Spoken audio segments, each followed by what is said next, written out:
Over the years, I've finished plenty of boat tests in the dark, but it's not often that I start them when the sun's not out. But we're here in Hamble. It's 5:30 in the morning. We've come down because we're doing a very special test today.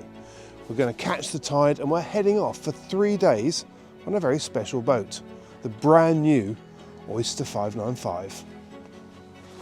We're the first to go and test her. And if you think she might look a little familiar, you'd be right, because she's actually the sister ship to the 565, a boat that's been phenomenally successful in a very short space of time. She was originally conceived as one of a package. It was the 565 and the 595. I can't wait to find out what she's like.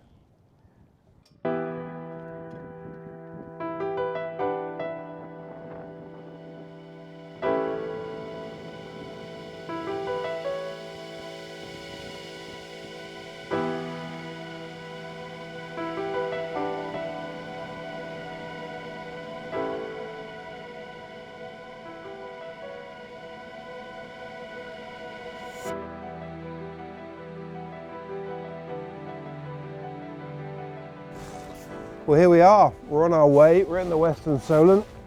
We've gone through the arduous process of putting the main up, which took all of about 20 seconds and involved 2 buttons. We've got a northerly breeze. What are we blowing? So it's 10 to 12 knots at the moment. We're expecting it probably to pick up a little bit later. We're heading out through the Needles. We're going to hoist the kite and send it down west.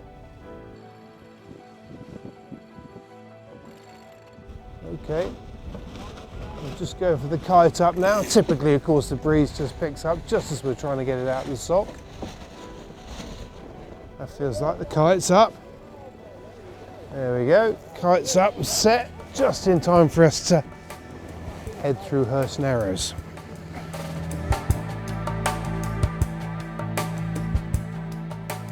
Everything's close to hand. I like all of this. Power winch buttons just there, main sheet there, secondary, primary, wheel, autopilot. It's all here, you don't really have to go very far. I like it.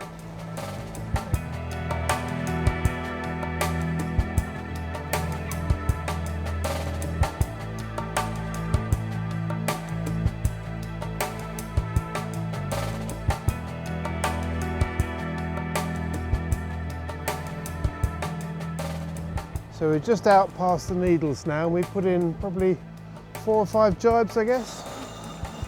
And it's been perfect conditions, 10 to 15 knots of breeze, just rolling through the jibe now, easing out the main.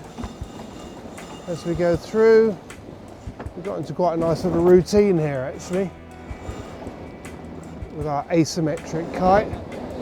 The breeze was up in the northeast, so it meant that we couldn't straight line it down through the Needles channel, which gave us all a bit of practice at jibing. So long as you take it slowly, it's fine. But the one thing that comes out of it is that all the controls you need are really close to hand. I mean, I'm sitting here having just jibed the main and easing the main out, got nice controls so I can get the balance on the rudder just right as I heat it up a bit. The controls are very close to hand, both for the helm and the crew, and you can move across the boat without getting in each other's way. It's a really nicely arranged cockpit, that's for sure.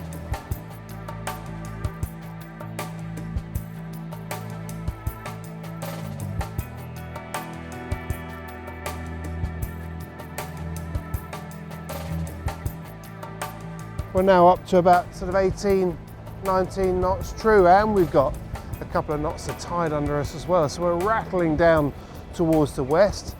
The next headland now will be St Albans Head, but that's a bit of a way off. But it's a nice opportunity to sort of settle down now into feeling what she's like in a straight line with the kite up. And very nice is the answer to that. I particularly like the twin wheel setup because it means not just upwind but downwind. You've got a really nice line of sight down the windward side of the boat.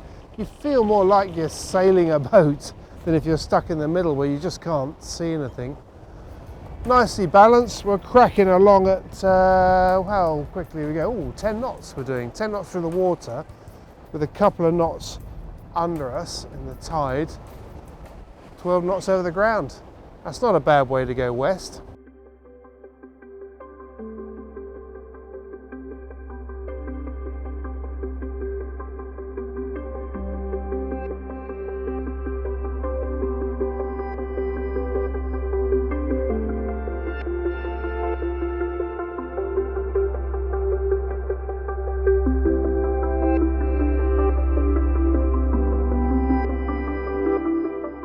So it's just turned 11 o'clock and we've just gone round St Albans Head there.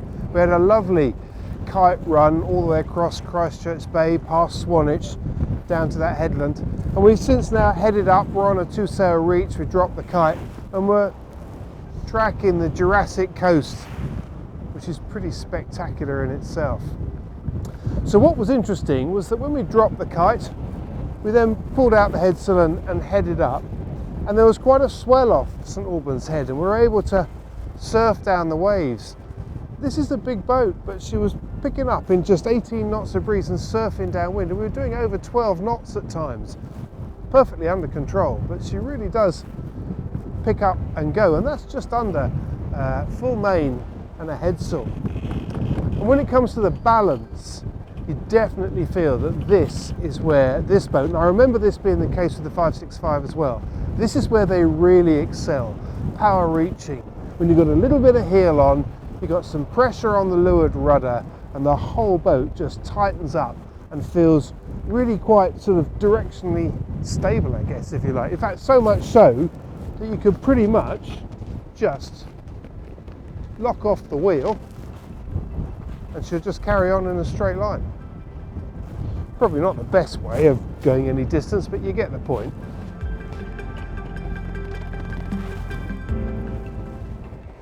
Now, this is going to sound a bit weird, but one of my favourite viewpoints on an Oyster is from where you are right now, looking aft. It's so distinctive, the wraparound windows and the flush deck, and it always looks they all look such powerful boats, particularly on this point of sail where you're reaching along. Of course, they are powerful boats, and this is no different. We're cracking along at 10 knots along here in flat water. We've only got 16, 17 knots of breeze. This boat is no slouch at all. Fixed bowsprit, 2 anchor rollers in there, but also of course the position to fly an asymmetric kite from. You can probably hear we're cracking along at the moment. Just had a little gust, back up to 10 knots again. In keeping with sort of the modern Oyster style, they're about 105, 110% overlapping headsails. So the jib tracks just come back to here.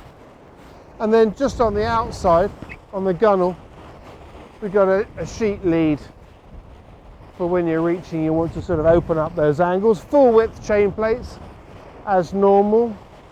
But the thing that really strikes me, at least from a first sight, is look at the width of the side decks. Surprisingly wide, totally clutter free, really, really easy to walk up and down. Plenty of handholds, of course.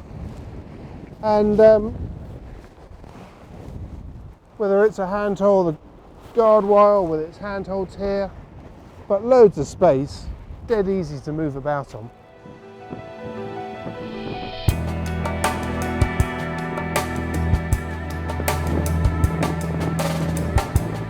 So, after a decent morning sail west, we headed into Walbarrow Bay for a brief pause to take stock. From a sailing point of view, she'd already started to grow on me, but I couldn't get one thing in particular off my mind. This boat costs £2.4 million, yet before she'd even been launched, 16 had been sold. That's a serious endorsement in itself. So our brief stop provided an opportunity to take a closer look around the deck in search of more clues. And once the note-taking and reporting was complete, we set off for Portland Marina via Lulworth Cove. In all the years of going backwards and forwards, it's the first time I've been in there in a boat.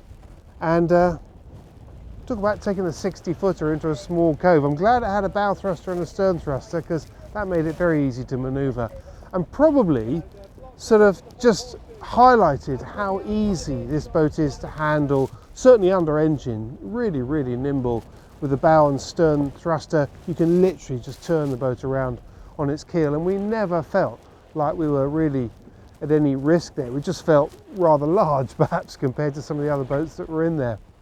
So that was nice. And then we came out of there and we headed over towards Portland, where we're going to spend the night. But being the dedicated sailors and boat testers that we are, when the sun came out, cameraman Richard, who's standing behind this camera, said, I want to go and film in the sun. So that's what we did. We turned around and we went upwind and we did some filming upwind in the sun, and it was fantastic. We had sort of 15 to 18 knots true breeze, full sail, bashing along. In fact, we weren't bashing along, we were just sliding along at over 9 knots upwind. Pretty effortless, really. The boat, she could sail herself upwind quite comfortably. So that was nice. So anyway, we turned around and came back, and of course, not wishing to waste a minute of the day, the crew are now busy putting the kite up. It's non-stop. It's great.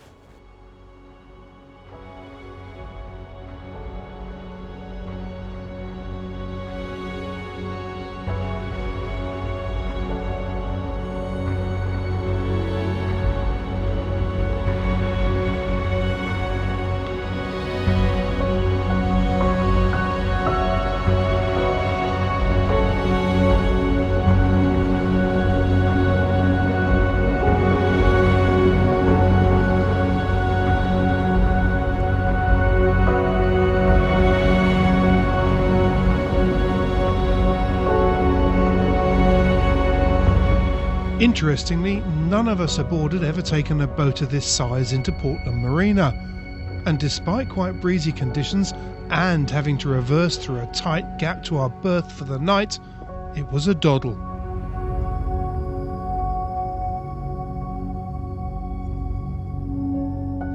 But once is never enough, so the following morning we put her through her paces again. As a bit of a traditionalist, from knowing what bow thrusters were like many years ago, I've never been particularly keen on them, to be honest, but modern bow thrusters, and now when you've got bow and stern, it's a completely different deal. You can also do things like this.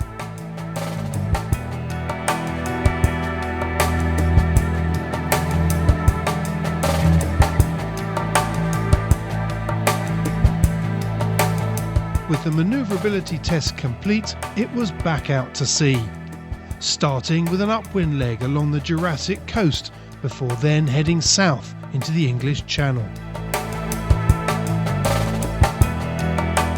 So day 2 turned out to be quite a cracker, actually. We're just heading back now after quite a long day's sail. It's quite light to start with, and we ended up beating out of Weymouth along the shoreline in really quite light conditions, down to about sort of 6 knots of breeze at times, which in itself was quite interesting because this boat slips along really quite nicely in sub 10 knots of breeze. So that was pretty encouraging.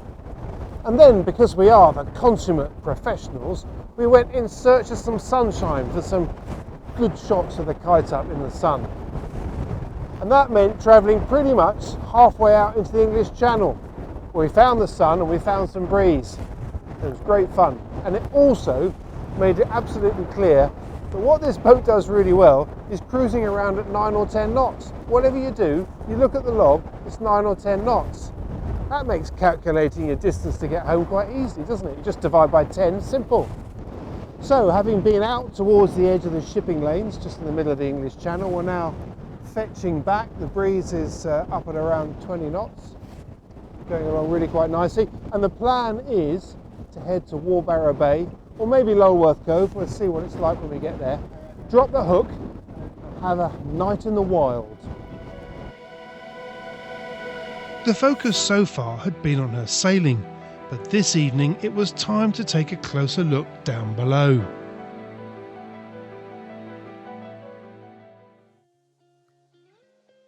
And at rest, the 595 is just as plush and comfortable as you'd expect. So too is the finish throughout, which is immaculate.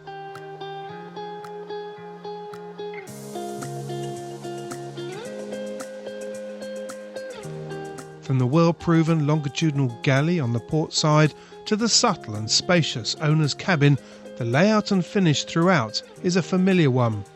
And for good reason, because it works.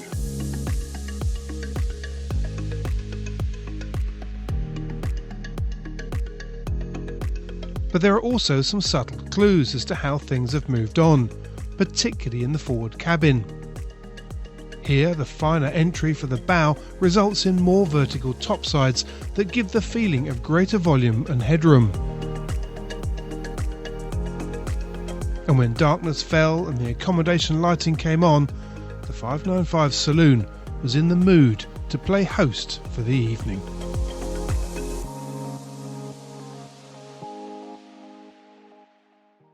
So what's in store for day 3? Well, once we're out of here, we head back to Weymouth to drop someone off. Then we turn around and we're heading back up to Hamble. Now that's going to be interesting because it looks like it's going to be dead upwind all the way.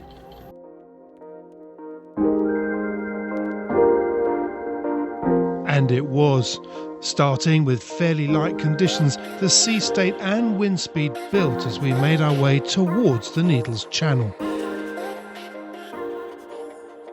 When we planned this trip and started looking at the weather that was in store, it became quite clear that we were facing 3 days of northeasterlies, which is fine when you're going that way, but it was also quite clear that the third day was going to involve a 50-mile beat home, and that's exactly what we've had today.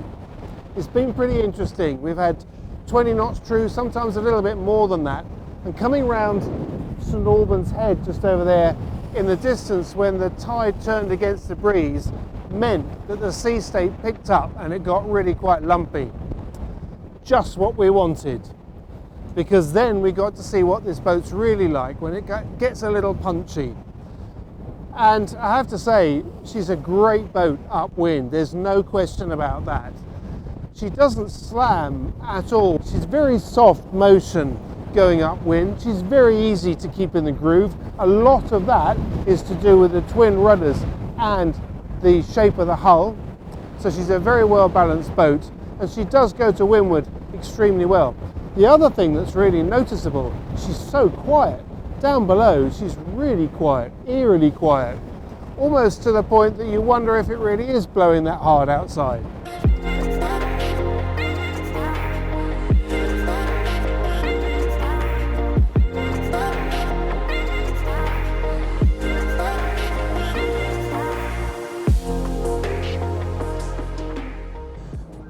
So here we are, back in the Solent after 3 days of sailing. We did around 120, 130 miles. We moored in the Marina, we dropped the hook, we went upwind, we went downwind. It's been great fun. It's been really, really interesting. And this is a boat that really grows on you. She makes a big impact from the moment you step aboard, mainly how beamy and how large she is. But actually, it doesn't take long before she shrinks down into something that feels really very manageable and, let's face it, very, very comfortable indeed. So I like it. It's been a privilege actually to be able to spend this much time on a brand new boat that the company has invested so much time and effort into. And that might sound like sales speak, but I've been following and sailing oysters for quite some time now, and I know how much this boat means to them, and I can see why. She's a really, really lovely boat.